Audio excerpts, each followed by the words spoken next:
రైతు సోదరులకు నమస్కారం. మీరు చూస్తున్నారు ఎస్ఆర్ అగ్రికల్చర్ యూట్యూబ్ ఛానల్. నేను చేసినటువంటి వ్యవసాయం గురించి. ఫ్రెండ్స్, మొదటిసారిగా చూస్తున్న రైతులు ఎవరైనా ఉన్నట్లయితే మన ఛానల్ని సబ్స్క్రైబ్ చేసుకుని నేను చేసే వీడియోస్కి ఒక లైక్ ఇచ్చి మీతోటి రైతు సోదరులకి షేర్ చేయండి. పోతే రైతు సోదరులారా, ఈరోజు నేను స్ప్రే చేసుకోవడానికి తెచ్చిన మందులు ఏంటో చెప్తాను. అయితే ఈరోజు డేట్ వచ్చేప్పటికి మార్చి నెల 2వ తారీఖు 2025 సంవత్సరం మిత్రులారా. అయితే నేను ఇప్పటికైతే మందులు స్ప్రే చేసుకుంటూనే ఉన్నాను. మొన్న గురువారం వచ్చేప్పటికి ఎక్స్పోనస్ స్ప్రే చేసుకున్నాను. దాని రిజల్ట్ తెలియాలంటే మనకి ఇంకా కంప్లీట్గా తెలియాలంటే ఒక 3-4 డేస్ పడుతుంది మిత్రులారా. అయితే దానికి కంటిన్యూషన్గా ఈరోజు నేను ఇంకా 2 వేరే మందులు తెచ్చుకోవడం జరిగింది. ఒకటి వచ్చేప్పటికి తెగులుకు సంబంధించిన మందు, ఇంకోటి వచ్చేప్పటికి మనం పోలీస్ టెక్నికల్ అంటాం కదా, ఇమిడాక్లోప్రిడ్ 40%, అలాగే ఫిప్రోనిల్ 40% మిత్రులారా. ఆ టెక్నికల్ తెచ్చుకోవడం జరిగింది. అయితే నేను చెప్పేది ఏంటంటే, తెగులు మందుకు సంబంధించి మీరు ఆప్షన్ మీది, మీరు స్ప్రే చేసుకుంటే స్ప్రే చేసుకోవచ్చు, లేకపోతే లేదు. నేను ఎందుకు తెచ్చుకున్నా అంటే, ఆల్రెడీ కాయ ఉంది కాబట్టి ఇన్ కేస్ ఏమన్నా కాయకుళ్ళు ఉన్నట్లయితే అది గాలి ద్వారా నీటి ద్వారా స్ప్రెడ్ అయ్యే అవకాశం ఉంది కాబట్టి, దాని చుట్టుపక్కల ఉన్న కాయలను కూడా ఎఫెక్ట్ చేస్తుంది కాబట్టి, ఆ ఉద్దేశంతో నేను ఆ కాయ పక్కన ఉన్న కాయ అనేది ఎఫెక్ట్ కాకుండా చూసుకోవడానికని నేను ఈ తెగులు మందు అనేది తెచ్చుకోవడం జరిగింది. అయితే నాకు ఫస్ట్ సారి కోతలోనే జస్ట్ 34 కేజీస్ మాత్రమే రావడం జరిగింది ఎకరన్నర తోటలో. అయితే మీరు అనుకోవచ్చు, మరి ఎందుకు స్ప్రే చేసుకుంటున్నాం అని. ఏదేమైనా మనం ఫస్ట్ సారి తక్కువ వచ్చింది కాబట్టి రెండోసారి రాకూడదని గ్యారంటీ ఏం లేదు కదా. ఆ ఉద్దేశంతో ప్రివెంటివ్గా నేను స్ప్రే చేసుకోవడానికి తెచ్చుకోవడం జరిగింది మిత్రులారా. ఇది ఆప్షనల్ మాత్రమే. మీరు స్ప్రే చేసుకుంటే స్ప్రే చేసుకోవచ్చు, లేకపోతే లేదు.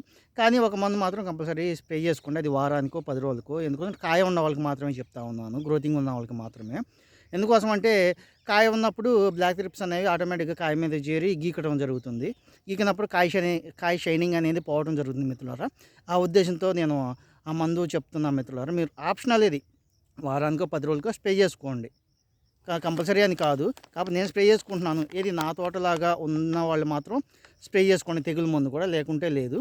అయితే ఇకపోతే మిత్రులారా, ఈరోజు నేను బ్లాక్ త్రిప్స్కి లేదంటే త్రిప్స్కి సంబంధించి స్ప్రే చేసుకోవడానికి తెచ్చుకున్న మందు ఏంటో చూపిస్తాను.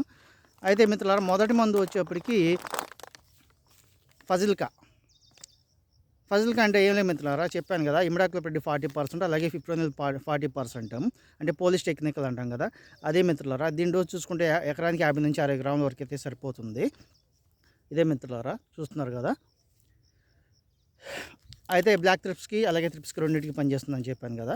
అదే నా తోటలో అయితే గ్రోత్ బాగానే ఉండటం జరిగింది. మీకు ఒకసారి మందులు చెప్పిన తర్వాత ఒకసారి తోట చూపిస్తాను. అలాగా మధ్యలో నుంచున్నాను, తోట మధ్యలో గ్రోతింగ్ ఎలా ఉందో మీరు గమనించవచ్చు, ఫ్లవరింగ్ వస్తుందా లేదా అనేది. అదే మిత్రులు, అందరికైతే చెప్పట్లేదు నేను. ఎవరి తోటలో అయితే కాయ ఉంది, గ్రోత్ ఉంది అనుకున్న వాళ్ళు మాత్రమే వారానికో లేదా 10 రోజులకో కంపల్సరీ స్ప్రే చేసుకోండి. ఏదో ఒకటి చిన్న ఇదనే కాదు, చిన్న మందైనా సరే త్రిప్స్కి సంబంధించి స్ప్రే చేసుకోండి. ఎందుకంటే కాయ షైనింగ్ అనేది పోవడం జరుగుతుంది మిత్రులారా. కాబట్టి ఖచ్చితంగా స్ప్రే చేసుకోండి మిత్రులారా. ఇకపోతే నేను ఈరోజు స్ప్రే చేసుకోవడానికి తెచ్చుకున్న రెండో మంది ఏంటంటే మిత్రులారా, ఇదిగోండి, తెగులుకి అని చెప్పాను కదా. థీమ్ అంటే ఏం లేదు, థయోఫైనైట్ మిథైల్ అంటాము. అదే రోకో అంటాం కదా మిత్రులారా, ఆ టెక్నికల్ మిత్రులారా. అయితే దీన్ని వచ్చేప్పటికి నేను కాయ ఉందన్నా కదా, కాయ అనేది కాయకుళ్ళుడు ఉన్నట్లయితే పక్కన ఉన్న కాయలు కూడా ఎఫెక్ట్ చేయడం జరుగుతుంది. కాబట్టి ఆ ఎఫెక్ట్ నుంచి కాయని కాపాడుకోవడానికి నేను తెచ్చుకోవడం జరిగింది మిత్రులారా. దాని డోస్ చూసుకుంటే మనం ఒక ఎకరానికి వచ్చేప్పటికి 300 గ్రాముల వరకు స్ప్రే చేసుకోవచ్చు. అయితే ఇది మాత్రం అందరికీ కాదు, ఆప్షనల్ మాత్రమే. ఎవరి తోటలో అయితే కాయ ఉంది అనుకున్నారో, బాగా కాయ ఉంది అనుకున్న వాళ్ళు మాత్రమే స్ప్రే చేసుకోండి, మిగతా వాళ్ళు అయితే వద్దు మిత్రులారా. పోతే ఒకసారి మీకు తోట చూపిస్తూ ఉంటాను, ఒకసారి చూడొచ్చు మీరు. బ్యాక్ కెమెరా ఓపెన్ చేస్తున్నాను, చూడండి. ఇదిగోండి మిత్రులారా, తోట అయితే నా తోట ఇలాగ ఉండటం అయితే జరిగింది మిత్రులారా. గమనించవచ్చు మీరు గ్రోతింగ్ ఎలా ఉంది అనేది, ఒకసారి అబ్జర్వ్ చేయండి మిత్రులారా. అయితే నేను ఎక్స్పోనస్ అనే ముందు చెప్పాను కదా, అది వచ్చేప్పటికి దాని రిజల్ట్ మనకి ఇంకా బాగా తెలియాలంటే ఇంకా 3-4 డేస్ అయితే పడుతూ ఉంటుంది. అంటే నేను మధ్యలో అయితే స్ప్రేయింగ్ అయితే ఇచ్చుకొని ఈసారి మాత్రం డైరెక్ట్గా మళ్ళీ వచ్చే ఆదివారమే స్ప్రే చేసుకుంటాను మిత్రులారా. ఎందుకోసంటే ఇక తగ్గించుకుందాం అనుకుంటున్నాను. ఏం లేదు, ఈ వచ్చిన గ్రోత్ వరకు ఫ్లవరింగ్ ఉంది కదా, ఫ్లవరింగ్ అనేది కాయ అయిపోతే చాలు మిత్రులారా నాకు. ఎందుకంటే ఆల్మోస్ట్ ఏప్రిల్ వస్తూ ఉంటుంది. ఇప్పుడున్న పూత లేదా పింద అనేది కాయగా పెద్ద కాయగా మారి పండే వరకు ఆ టైం అయింది. కాబట్టి ఇక ఆ టైంలో మళ్ళా మందులు స్ప్రే చేసుకోవడం ఇవన్నీ అనవసరం అనిపిస్తూ ఉంది. కాబట్టి వారానికి ఒకసారి స్ప్రే చేసుకుంటూ ఉంటాం మిత్రులారా. అలాగే నెక్స్ట్ ఆదివారం నేను స్ప్రే చేసుకోవడానికి మందు కూడా తెచ్చుకోవడం జరిగింది.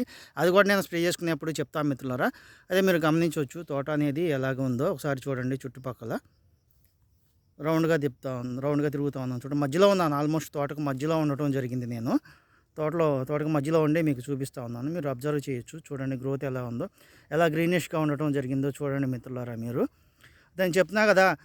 నేను చెప్పేది ఏదైనా సరే జెన్యూన్‌గా ఉంటా ఉంటది. కొంతమంది రైతులు కూడా చెప్తా ఉన్నారు. ఆ రైతులు మొత్తానికి కూడా నా తరఫు నుంచి చాలా ధన్యవాదాలు మిత్రులారా. ఎందుకోసమంటే నిజాన్ననేది మనం తీసుకోవటం అనేది ఈ రోజుల్లో చాలా ముఖ్యం కూడా. ఎందుకోసం అంటే రైతు లేనిదే రాజ్యం లేదు అని అంటా ఉంటారు మిత్రులారా.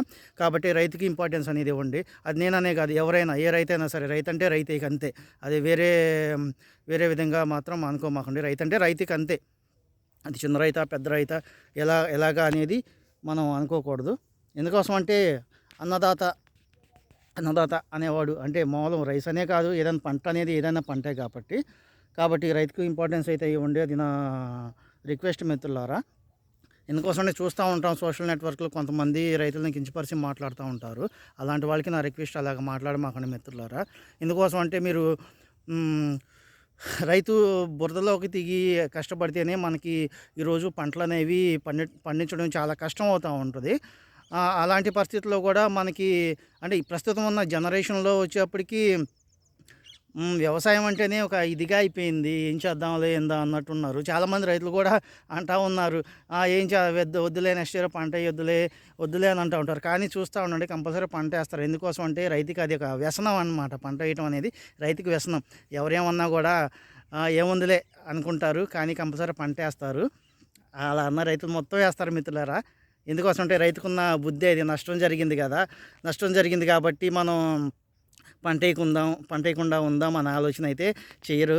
ఎందుకంటే రైతు అనేవాడు ఈ దేశానికి వెన్నెముక లాంటి వాడు కాబట్టి దేశాన్ని గురించి కంపల్సరీ ఆలోచిస్తూ ఉంటాం మిత్రులారా. చూస్తున్నారు కదా! అదే మిత్రులారా, చూస్తూ ఉన్నారు కదా తోట అయితే ఎలాగుందో ప్రస్తుతం. ఓకే మిత్రులారా, మందైతే కలుపుకోలేదు. మీకు ప్యాకెట్ చూపించాను. జస్ట్ ఇప్పుడే రావడం జరిగింది. కలుపుకొని మందు స్ప్రే చేసుకుంటాం మిత్రులారా. ఉంటాను మిత్రులారా. Thank you.